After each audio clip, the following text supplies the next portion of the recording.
গত পরশুদিন মদিনা শরীফের সাইয়্যিদ সাহেব আমাকে জিজ্ঞেস করেছিলেন তুমি কি করতে চাও পরবর্তীতে।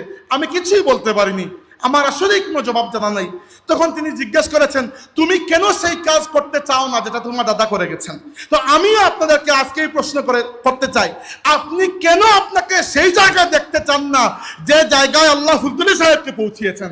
ফুলতুলি সাহেব কিবলা রহমতুল্লাহি আলাইহি যে খেদমত আঞ্জাম দিয়ে গেছেন, একা আগামী থেকে আগামী জেনারেশনে আমাদের অন্ততপক্ষে কয়েক হাজার ফুলতুলি সাহেব কিবলা রহমতুল্লাহি আলাইহির মতো লিল্লাহিয়াতওয়ালা মানুষ থাকবে যারা আল্লাহর দ্বীনের খেদমত আঞ্জাম দিতে পারে।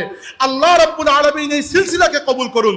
আমাদের উপর আমাদের মুর্শিদ বড় সাহেবের দয়ার হাতকে আল্লাহর বহুদিন বাকি রাখুন। এই কাফেলাকে আল্লাহ রাব্বুল আলামিন তার দ্বীনের জন্য সেইভাবে কবুল করুন যেইভাবে আল্লাহ সাইয়্যিদ আহমদ শহীদ বেল্লবীর কাফেলাকে কবুল করেছেন।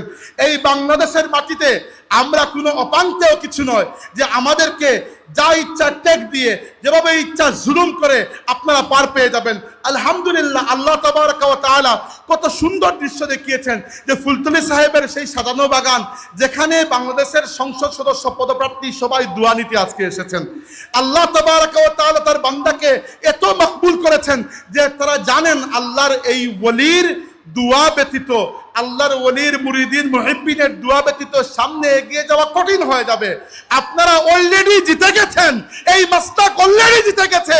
যখন আমরা শপথ করেছি আমরা আমাদের মুর্শিদের পথ ছাড়বো না, ইনশাআল্লাহ আল্লাহ রাব্বুল আলামিন আমাদেরকে ভবিষ্যতে বিজয়ী করবেন।